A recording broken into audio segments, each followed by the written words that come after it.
It's an honor and privilege to be in this space with you. For all the people watching us today, Mr. Sudhir Tiwari is a global citizen and is a practitioner and teacher of the Kaivalaydhama yoga lineage. For today's topic, we are going to discuss Abhyasa and Vairagya from a yoga point of view. So without much ado, and to get the most out of our time with Sudhirji, can you please guide us and enlighten us on the meaning of Abhyasa? Sure. Thank you, Prameet, and the honor is all mine. Thank you. As I always say, I primarily consider myself to be a yoga student first. And being a student, what I basically do is I share what I've learned from Kaivalaydhama and so many great teachers in Kaivalaydhama, because I was brought up here. And the simile I normally like to give is a fish who grows in the ocean doesn't need to learn how to swim. And I've been fortunate from that perspective. Now, when you ask the question about Abhyasa and Vairagya, these are the most fundamental concepts of the yogic curriculum. Not only from a philosophical point of view, but also from a practical point of view. There's usually a saying, and the saying goes, action without thought is reckless, and only thought without action is useless. And the example I always give, for those of you who might have attended my lectures, you'll be familiar with this. Action without thought. I look at the river stream running and I just jump into it without knowing what's the flow of the water, how deep the river is, whether there are rocks in there or not, whether there are crocodiles in there or not. I just jump. Now that's action without thought, and it is reckless. And then there's just thought and no action. I sit by the side of the river with my hands on my chin, researching the river and thinking, I want to cross. There are no crocodiles. The flow is manageable. There are no rocks. I practically can walk. I don't even need to swim. And I keep thinking and I keep thinking and I keep thinking, and I never cross the river. So that is just thinking and no action. For optimal results, we need both thought as well as action. So when it comes to yoga, we need both. Practice without understanding why and how of the practice does not work. And only understanding of the practice and not practicing doesn't work either. So you need a blend, an enriched blend of both. And from that perspective, it becomes extremely pivotal to understand the concepts of Abhyasa and Vairagya. And just to add to this, I've always wondered the importance of philosophy, and if it's really important to understand these words and to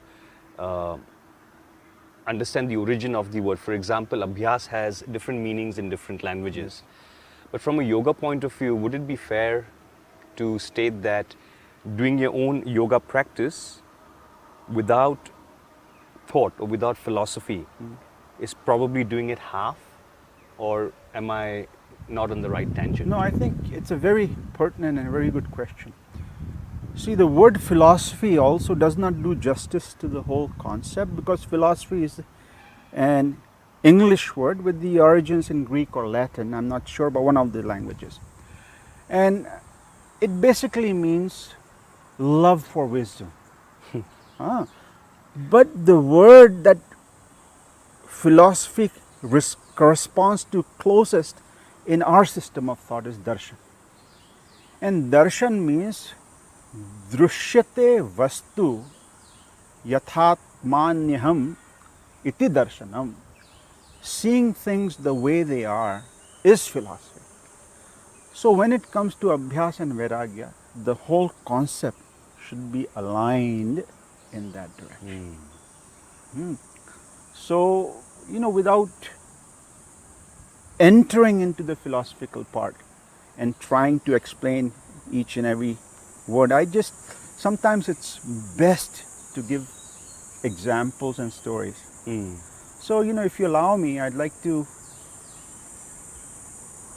tell two stories.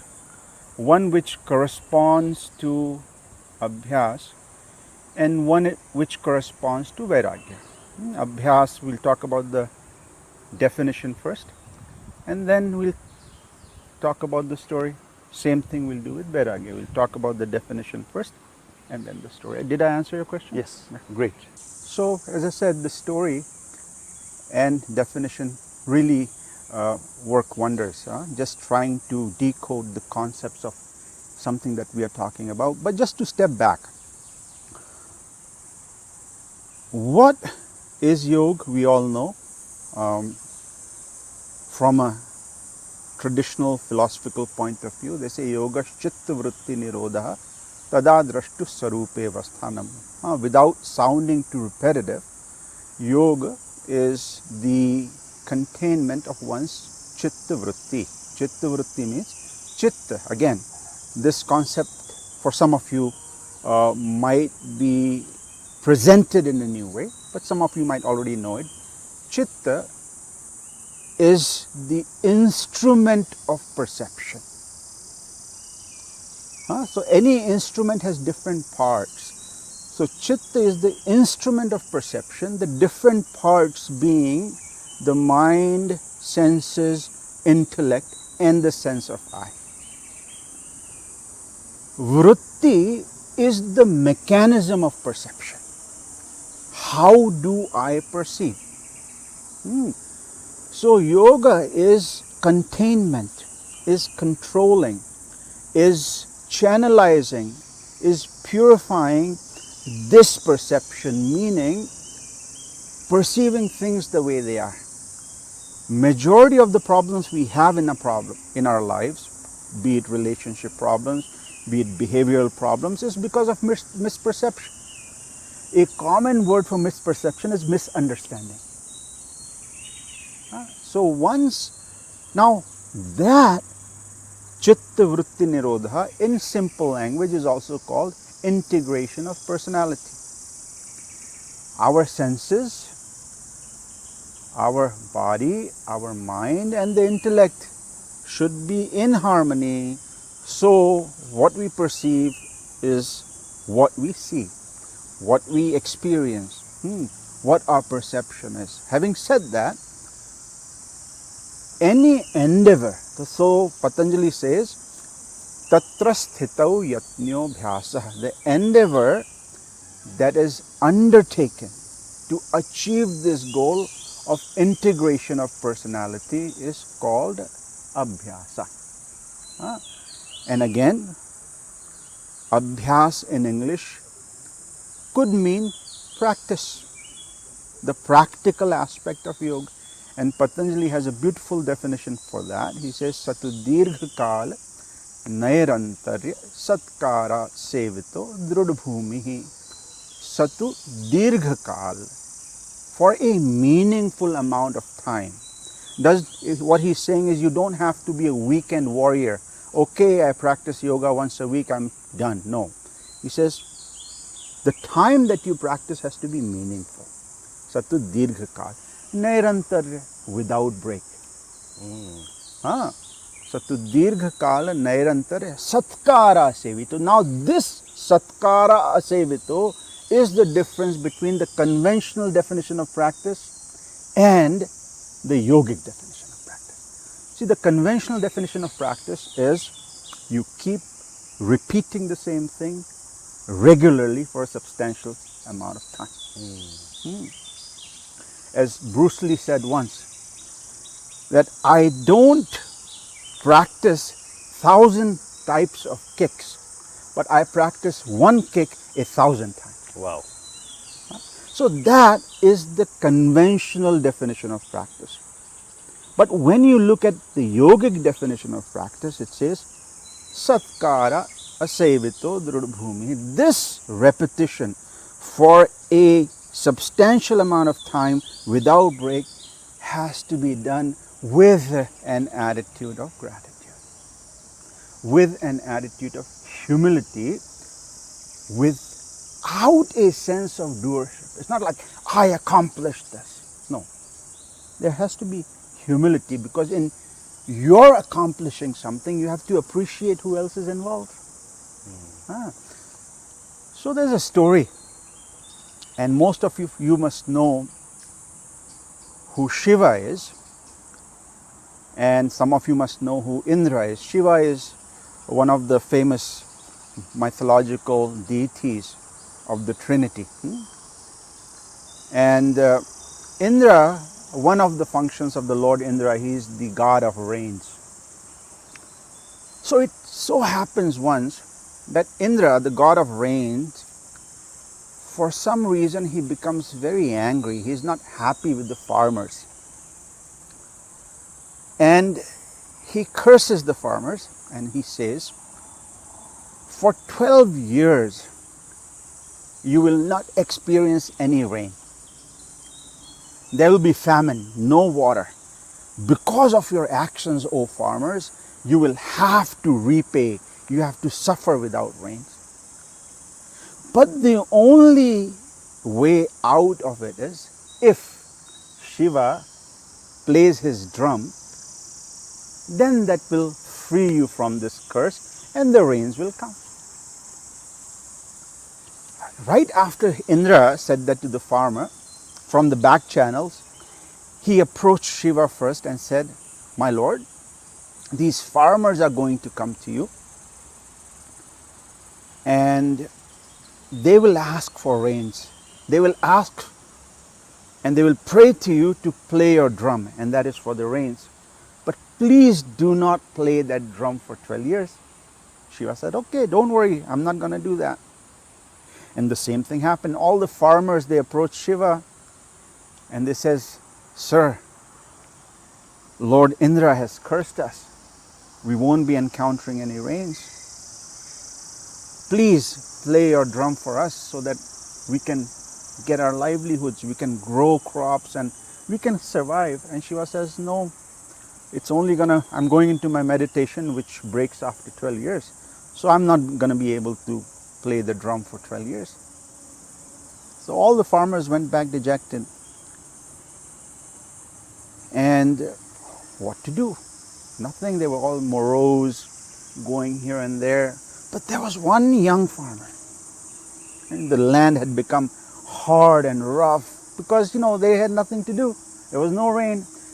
But this young farmer, every single day, he used to go, dig a little, throw the seeds. Go back, dig a little, throw the seeds.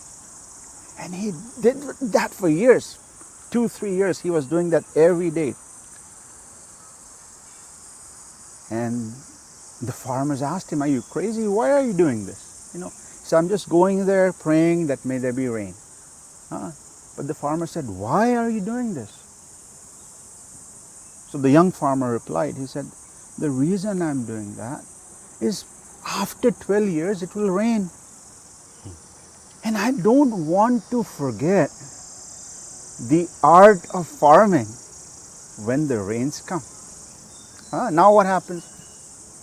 Now Shiva's consort, Parvati, she's seeing all this happen. And she's moved by the resolve of this young farmer. So she shakes Shiva up. She says, sir, you have to play your drum.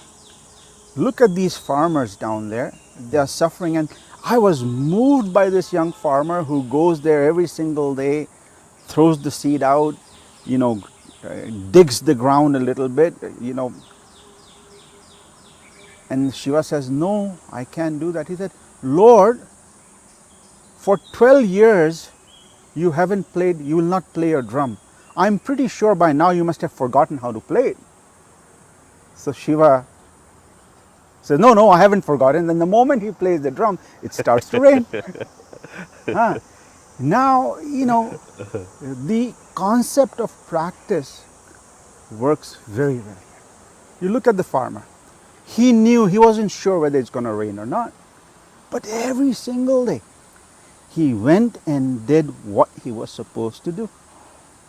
Without a break, not with the attitude of arrogance, but with the attitude of humility.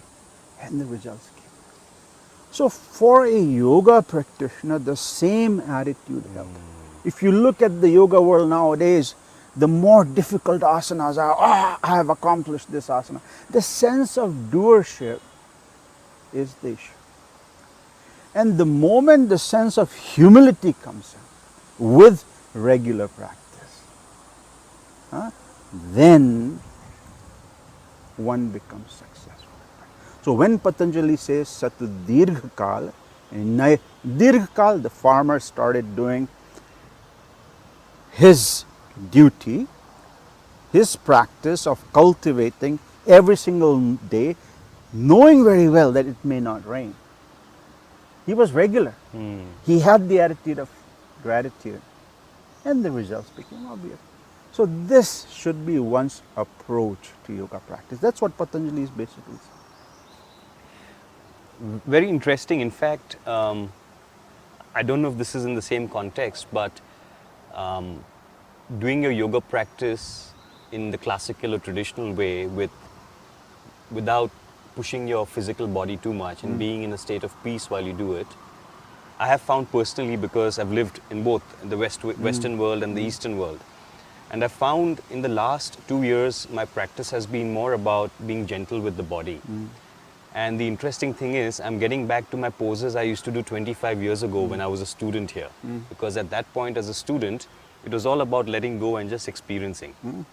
So I don't know if it relates to this conversation. Yeah, of course, you're reversing and you're aging. Right. So for people who are more body conscious and aging conscious, this is a good thing. How lovely. But yeah, you're right. This helps. And I recently wrote an article for a magazine, and they specifically talked about traditional yoga. So, and as I always say, traditional yoga is a word that has been coined within the last 50 years.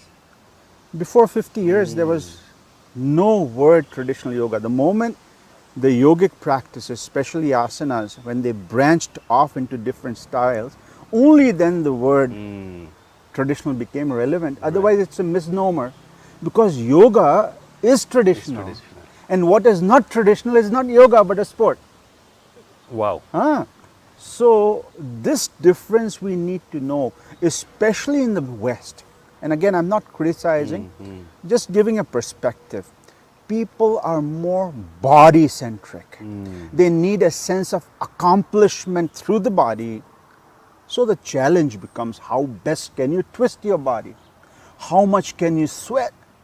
How much can you huff and puff?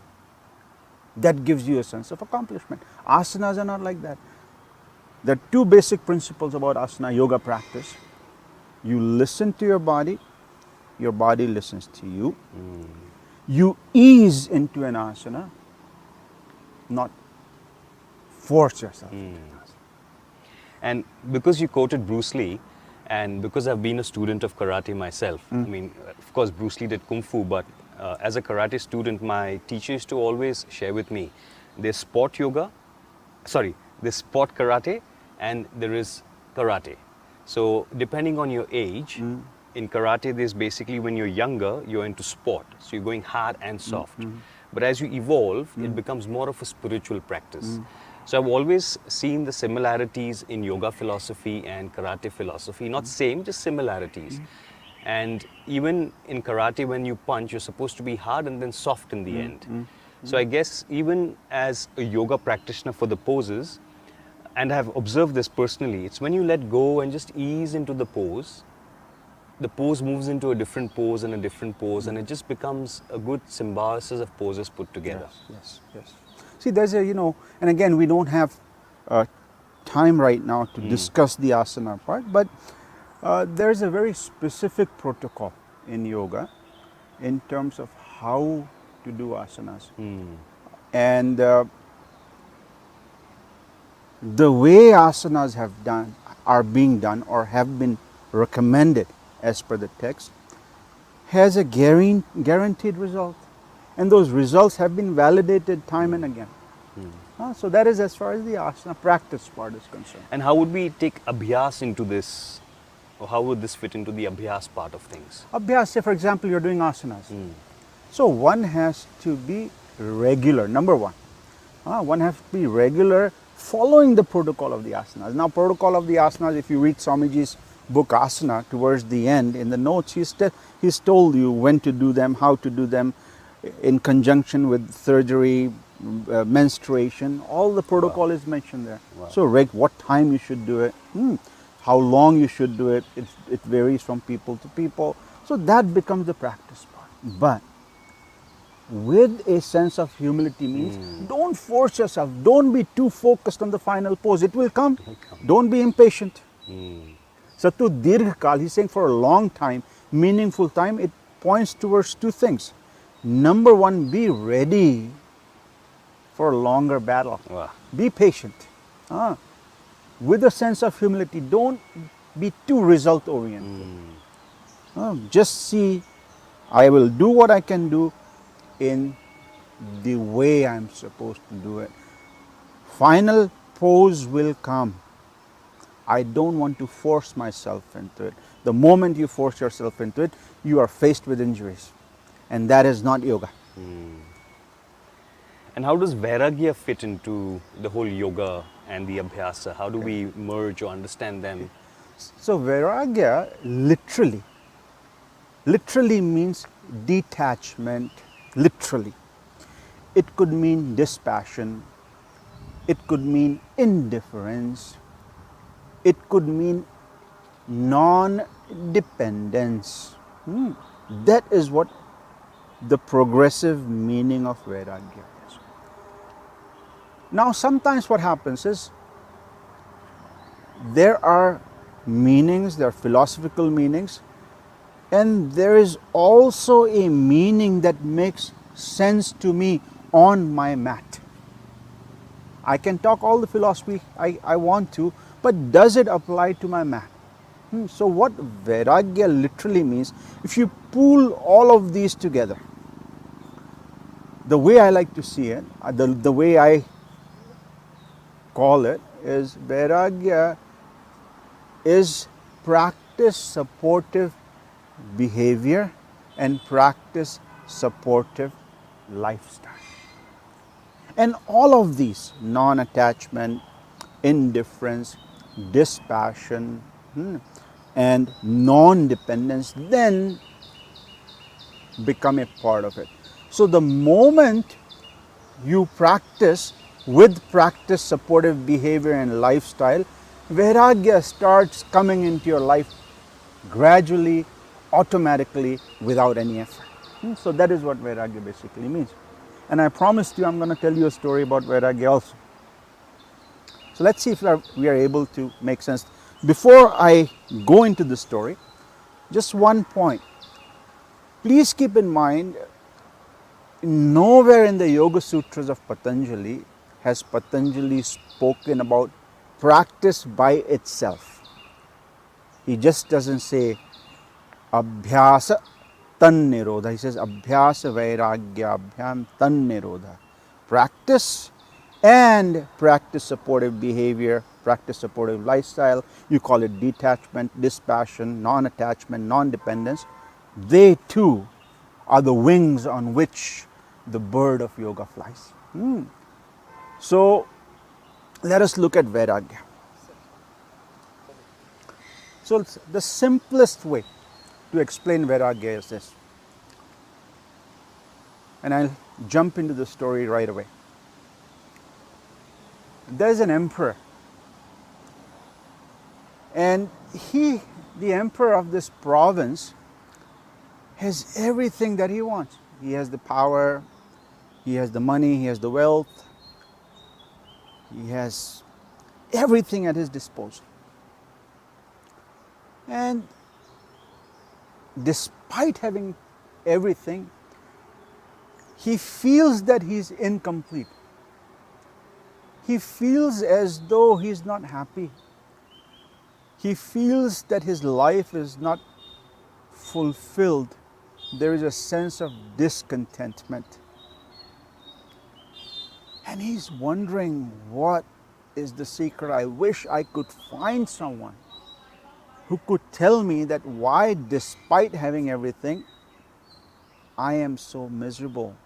I'm not complete. Time passes.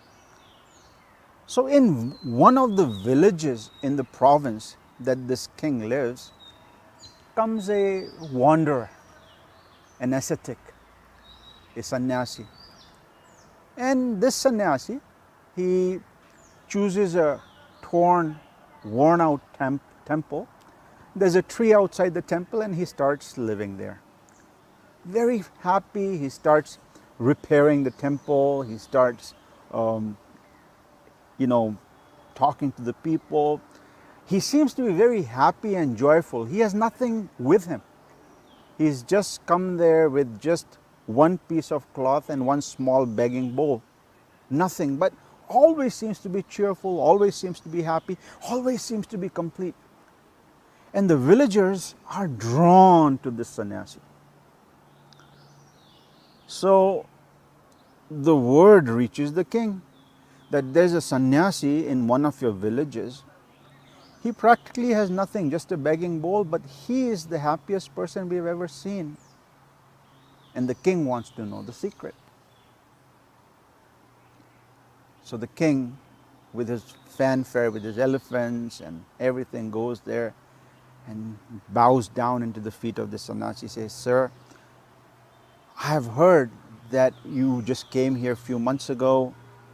You only had a begging bowl, just one clothing that you wash every day. And you seem to be very happy. What is the secret of your happiness?" So sannyasi says, "I will tell you the secret of my happiness, but you have to promise one thing." The king says, "Okay, I'll promise you whatever you want." So the sannyasi tells the king, "Listen, after we finish this conversation, I'm going to go and live with you in your palace, in the room that is identical to yours, next to you. And I'm just going to live in the palace there the way I want to. But while I'm in the palace, you should not ask me a question. The moment you ask me a question why and how, I'm going to leave and go away." So the emperor, the king says, "Okay, please, you're more than welcome." The question came to the mind of the king, why is the sannyasi asking to come to my palace? He's renounced everything. But out of courtesy, he did not ask. So the sannyasi comes and starts living in the king's palace. The room identical to the king, the bed identical to the king. He's drinking the same wine the king is drinking. He's eating the same food that the king is eating. And he's seeing all the entertainment shows that the king is seeing and enjoying life. But the king has promised he's not going to ask him the question. So 1 year passes, 2 years, 1 month passed, 2 months gone by, 3 months gone by. Now king is growing impatient. King feels like asking him, "What's the difference between you and I? Because you're doing the same thing that I'm doing." But original question for the king was, why are you happy and why am I not? You have nothing, I have everything. Time passed by. King had several wives. But one of the king's favorite wives, she started becoming close to the sannyasi because she saw the light in the sannyasi. She started asking him questions about spirituality, about life, living. And the king started to grow jealous. Now the king could not take it any longer. And he says to the sannyasi, what is the difference between you and me now? You are doing everything that I'm doing. And the sannyasi says to the king, now you've broken the promise. Now if you want the answer to your question, why was I happy and you were not, you will have to walk with me to where I live. And this sannyasi used to live in the thick of the jungle. He had his hut. So he held the hand. The king says, okay, I'll accompany you. So he holds the hand of the king and they're walking towards the jungle. Now the boundary of the palace is left behind. And they're still walking. A day goes by. The king's soldiers are with him. The village is left behind. The town is left behind. The province is left behind. And a week has passed and the king is starting to get nervous. And just because he's the king, he cannot look weak, so he doesn't ask. Now 10 days have passed and now they are starting to enter the thick of the jungle. And they have almost reached the sannyasi's hut. And then the king asks, what? Where are you taking me? Why are you quiet? You're supposed to answer my question. So the sannyasi says, my hut is right there. Come and live with me for a year. I will tell you the answer. And the sannyasi says, no. No, the king says, no, I cannot live with you for a year. I have my palace. I have my wife. I have my expensive wine. I have all the jewels, the fantastic food. How can I let go of it? And the sannyasi says, that is the difference between you and I. The reason I'm happy is because I can let go of things the when and how and when I want. For you, letting go is difficult. Now, letting go means non-dependence. And non-dependence becomes one of the central messages of Vairagya. Even depending on your practices is an obstacle. So Vairagya then becomes an attitude of non-dependence, indifference. Things around don't pull you towards them. Rag means a pull, an attraction. Vairagya means non-attraction. Vairagya is, again, please keep in mind, it's not a negative connotation. It's a neutral connotation. You have positive, you have negative. Vairagya is neutral. Right. And that is extremely important in yogic practices, because when you practice, while you practice, your mind goes here, your mind goes there, you get attached to the practice. Maybe one day you have a good feel out of the practice, then you seek that in every single session. Now, yogic practitioners go through this in every single session. Say pranayam session, meditation session. You feel good one day, you feel very nice and quiet. The next day you don't feel the same thing. Then why am I not feeling this? Why is this happening? So what they are trying to say is, keep doing what you're doing without even being attached, dependent on the result of the practice. Things will come. So Abhyasa and Vairagya, as I said, are the two wings on which the bird of yoga takes off. So when we do our practices, these two things have to be kept in mind. And the starting point is, for Abhyasa I have already told you, for Vairagya the starting point is a practice supportive lifestyle, a practice supportive behavior. And we learn that from yamas and niyamas. So yamas and niyamas prepare you for Vairagya. Vairagya is an ongoing process. It's not absolute that you arrive at Vairagya and it's done. No, you work towards it. It's a happening. It's an unfolding. So that's the reason the concept of Abhyasa and Vairagya needs to be imbibed fully by a yoga practitioner. How lovely. And this kind of brings us back to what the meaning of yoga is, union. Union is a conventional meaning. Union of what? Or balance? balance. Samatvam yogam uchyate, as Bhagavad Gita says. I think Swami Kaivalaydhama put it best. See, the word samadhi. See, the goal of yoga is samadhi. Sama means harmony, equanimity. Adhi means between the faculties of perception. Senses, mind, intellect, supported by the ego or sense of I. Rather than the ego, sense of I. Now what is this? This is called the integration of personality, because your personality is defined by your senses, your mind and your intellect. So once these are balanced, that is yoga. Lovely. That was just wonderful. Thank you so much for the Thank you. explanation and the stories. My pleasure. And thank you everybody for tuning in. And let's hope to see you next time for Sundays with Kaivalaydhama. Namaste.